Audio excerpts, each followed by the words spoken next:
सबसे बेहतर तोहफा। यह तो बहुत कमजोर हो गई है, बेचारी दर्द से कितना करा रही है। पापा क्यों न इसे हम दवाई दिला दें।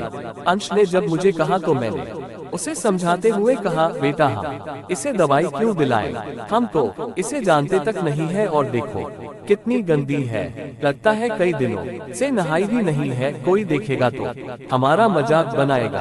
पापा आप ही तो कहते थे कि गरीबों और असहायों की जो मदद करता है तो भगवान उस पर सदा मेहरबान रहते हैं, इसलिए हमेशा दूसरों की सहायता के लिए अग्रसर रहना चाहिए। और आज आप कह रहे हैं कि कोई देखेगा तो क्या कहेगा, हमारा मजाक बनाएगा। मेरी समझ से दूसरों की सहायता करने पर हमारा मजाक कोई नहीं बनाएगा।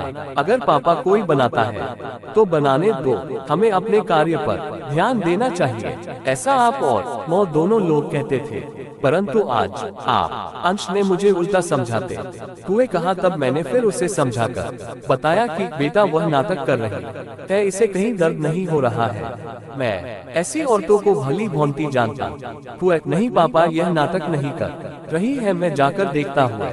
इतना कहकर अंश दौड़कर के पास जाकर फिर बोला, पापा जल्दी आओ, देखो इन्हें कितनी तेज बुखार है। मैंने जानबूझकर उसके बुलाने की आवाज को अनसुना कर दिया, परंतु अंश के बार बार बुलाने पर मैं उसके पास गया और देखा कि बुढ़िया काफी गंदी है और बुखार की तपन से करा रही है। पापा चलो इन्हें दवाई दिला कर आते हैं। अंश ने फिर मुझसे एक उम्मीद भरी नजर से देखकर कहा।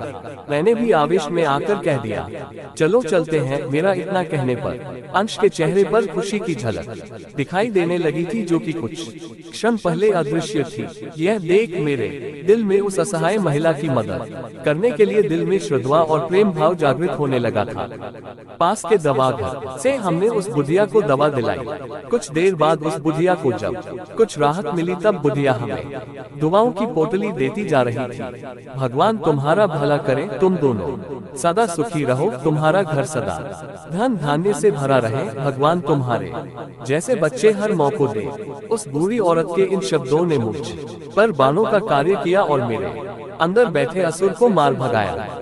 उसकी मदद करने का मुझे अंश खुद पर फख्र महसूस हो रहा था, साथ ही असहायों की मदद करने की भावना मेरे अंदर जागृत हो चुकी थी। जब हम रेलवे स्टेशन पर पहुंचे तो वहां पर उपस्थित यात्रियों ने भी हम दोनों को दुआओं की गठरी देना शुरू कर दिया। आप दोनों उस महिला के लिए फरिश्ता हो, आपके बेटे की तारीफ जितनी की जाए उतनी कम है। ये आपके ही संस्कार है जो आपके बेटे द्वारा उस असहाय महिला वही पर उपस्थित हर यात्री को प्राप्त हुए हैं। भगवान आपको हमेशा खुश रखे। ये वाक्य थे वहां पर उपस्थित यात्रियों के। कुछ यात्री कह रहे थे कि हमें इस बालक से सीख लेनी चाहिए। यह बालक समाज के लिए भगवान की एक महत्वपूर्ण देन है। यह सब सुनकर मेरा दिल खुशी से गदगद हो रहा था। उम्मीद करते हैं कि यह कहानी आपको पसंद आए होगा।